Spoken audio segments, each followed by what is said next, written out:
नमस्ते, प्रणाम, गीता ध्यान। ओम पार्थाय प्रतिबोधितां भगवता नारायणेन स्वयं व्यासेन ग्रथितां पुराणमुनिना मध्ये महाभारतम् अद्वैतामृतवर्षिणीं भगवतीम् अष्टादशाध्यायिनीम् अम्ब त्वामनुसन्दधामि भगवद्गीते भवद्वेषिणीम्।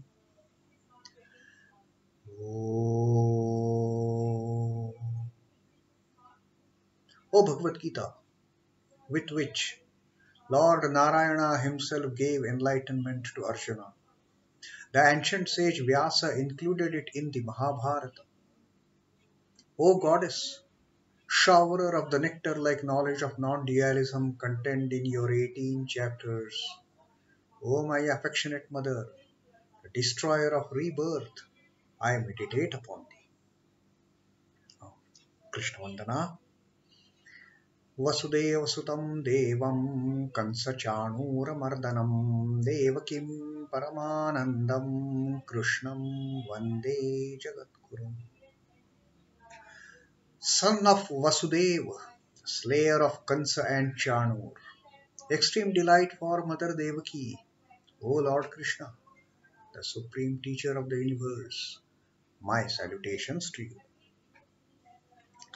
So today we are going to read the 42nd Shloka of Srimad Bhagavad Gita, Karma Yoga, third adhyay, the third chapter.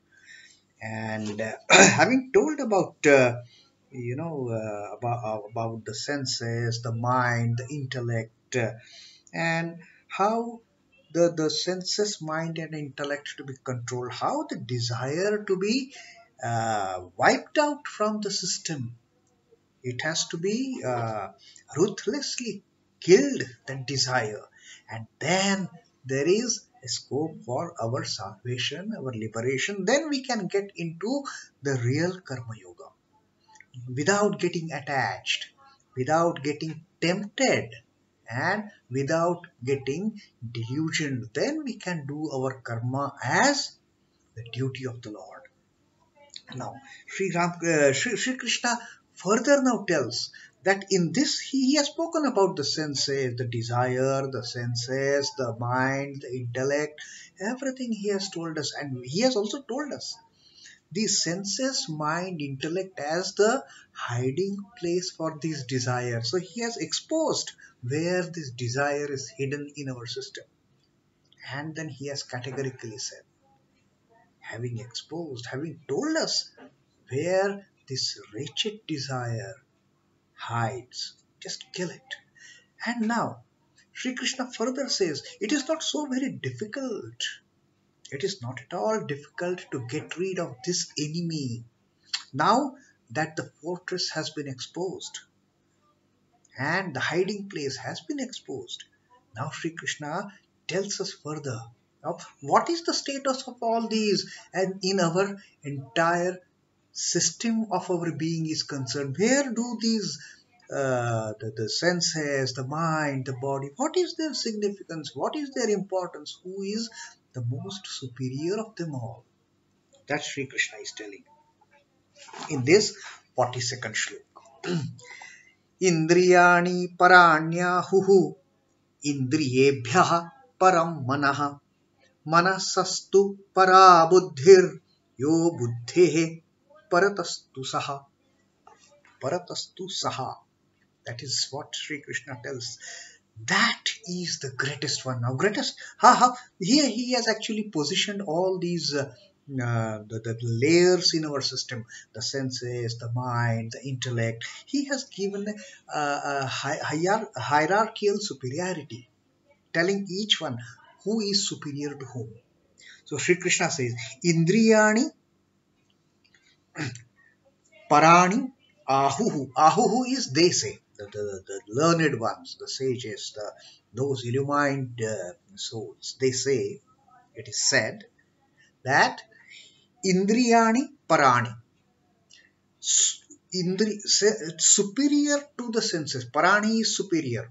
Parāṇi. something above, something superior, something much better. Parāṇi, indriyāṇi, parāṇi. Much higher than senses. Far superior to the senses is what? The senses are superior. Senses are superior. Superior to what? To the gross body. This is the first sign of our existence is our gross body. That we can very well see. We can see this figure. We can see this person. Now this gross body, Sri Krishna says, senses are superior to this gross body. Because they have certain capabilities which the physical body may not have. And they might control the physical body, in fact. So, Sri Krishna says the senses are superior. But there is something which is still superior to the senses. And what is that? Indriyebhyaḥ paraṁ manaḥ. Mind is even superior to the senses. Yes, senses are superior to this gross body. But mind is even superior to the senses. Indriyebhyaḥ paraṁ manaḥ. And manasastu parā buddhir. Even beyond the mind. Superior to the mind is the intellect. Superior to the mind is the intellect, and buddheḥ paratastu saha. Saha, he, the indweller, the Atman. Atman is the superior most, even superior to the intellect. Now he has put all these the layers in our system in hierarchical order. First it is gross body. Above the gross body, the senses. Above the senses, mind. Superior to the mind, intellect. And there is one thing which is the supreme most, even superior to the intellect, and that is Saha, he, the indweller. H, capital E. I mean a capital H-E, he. The Atman, the indweller, the real self, that is the ultimate reality, the Satchidananda which is dwelling inside. The Satchidananda out of play has created this delusion of body and out of Maya, which is unreal. The only reality is the one which is dwelling here, and that is the supreme most, that is the most superior, top of this pyramid. The gross body, then the senses, then the mind, then the intellect, and topmost, the height of that pyramid is the Brahman, is the Atman. A thing subtle is always superior to another. Subtler the thing, it becomes superior. The body is the grossest, the physical body. Subtler than body are the senses. So they are superior.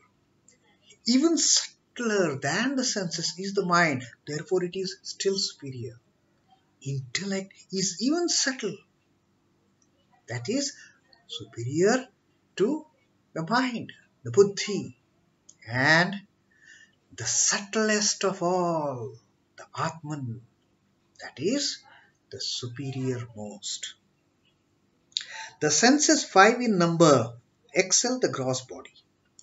Mind dominates over senses, and so it is superior even to the senses. Intellect comes above the mind. In that, it decides, while the latter merely feels. Now senses, they they give a push to the mind. Hey, mind, that is the beautiful thing. Come, enjoy, let us enjoy. And mind is absolutely not at all. It doesn't have any control as such. Whatever senses says, mind does. But the intellect is superior to the mind. That is the discriminative power of the man. So what happens? Intellect tells, don't do it, my dear friend. That is not good for you. That will lead to your destruction. So, intellect finally decides. It is the discriminatory power, doing right, understanding what is right and wrong. And this intellect is in turn governed by the self, which is far superior. Now, what happens in this entire process? Once the desire sets in, and it kind of instigates the senses. Oh, you have to do this, you have to do this, you have to possess that, you have to do that.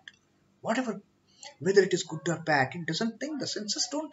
They only know how to get attached to the sense objects in the with the attachment of lust and greed. They only know that, the senses. Then senses kind of overrule, they capture the mind. Although the mind is superior to senses, because it is the mind which finally tells us to do this.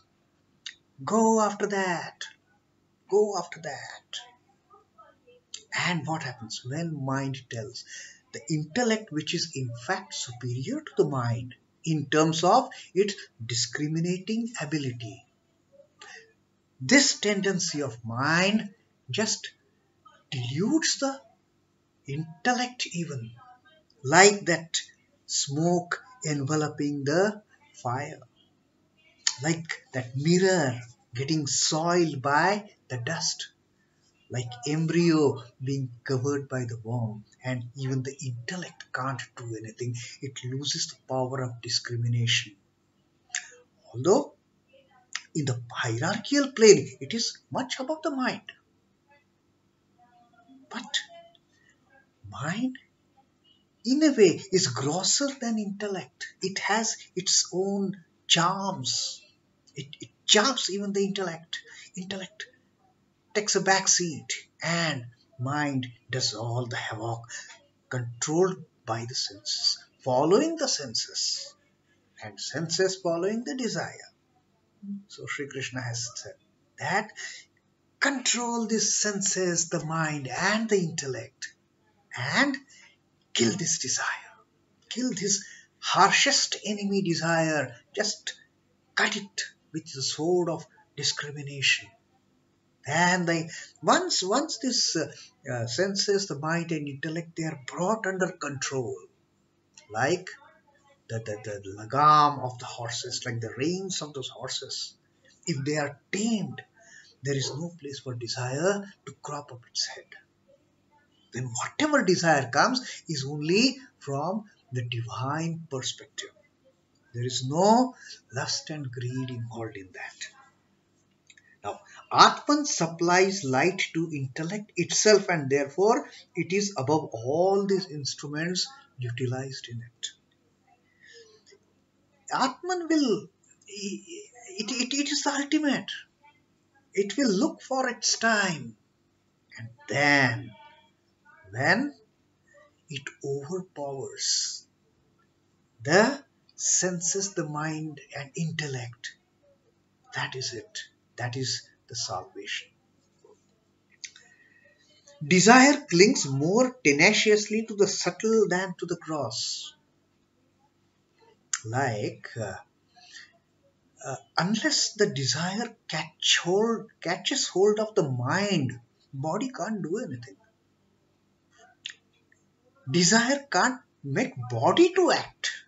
It has to tenaciously cling to the subtler part.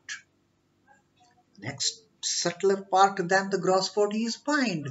So desire clings body. Then it clings the intellect, the senses. They cling the mind. The mind then clings the intellect and creates havoc.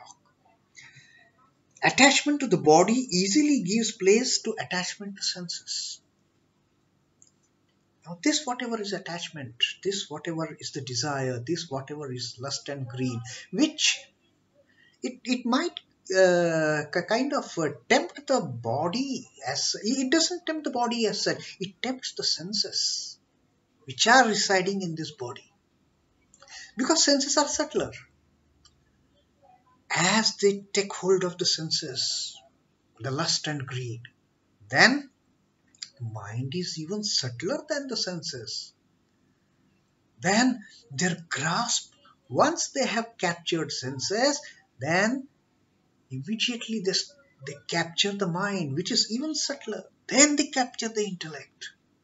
Only thing is, Atman being devoid of the sattva, rajas, tamas, this desire cannot capture the Atman as such. Atman just sits, waiting for the right time for these senses and mind and intellect to wake up. Atman cannot do anything. Atman, in its own glory, in its own bliss, in its own existence, it is just time factor which really then takes over and tells the senses, the mind and the intellect, now is the time you have to act properly, just get rid of that desire. Attachment to all these categories leads to bondage and brings untold misery to the embodied. In fact, when we are doing bad things, do you think that our inner one is happy? No. The indweller is not at all happy. Indweller is waiting for an opportunity to get liberated, to have its own identity being realized. I am Brahman. Soham. Aham Brahmosmi. It is waiting for that. And this havoc, all these, the senses and the mind and the intellect are creating. That fellow inside sitting is not actually happy, but is waiting for the right time. Now, Sri Krishna says, even there is time. Now that he has told us, which is greater than what? It is a kind of a hope that Sri Krishna is giving. It is not at all difficult to have these things under control because they are not superior. The mind might be superior to the senses, fine. Intellect might be superior to the senses, fine. To the mind, fine. But the most superior is the one here. So don't worry.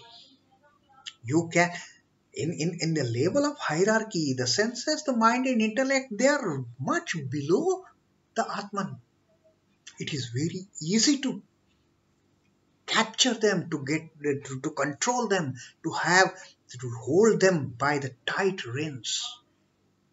There is no need to loosen the reins and tell them do whatever you want. No, just hold the reins tight. Take them under your control, because they are not superior. They are not ultimate. They might be superior to body, but they are not superior to the indweller Saha. They are not superior to that. So you can very well control them. And by controlling them, you can very well just kill the desire. You can slaughter the desire into pieces. And that's it. So that is Sri Krishna's teaching to us towards the... we are almost getting towards the end of Karma Yoga, the third Adhyay.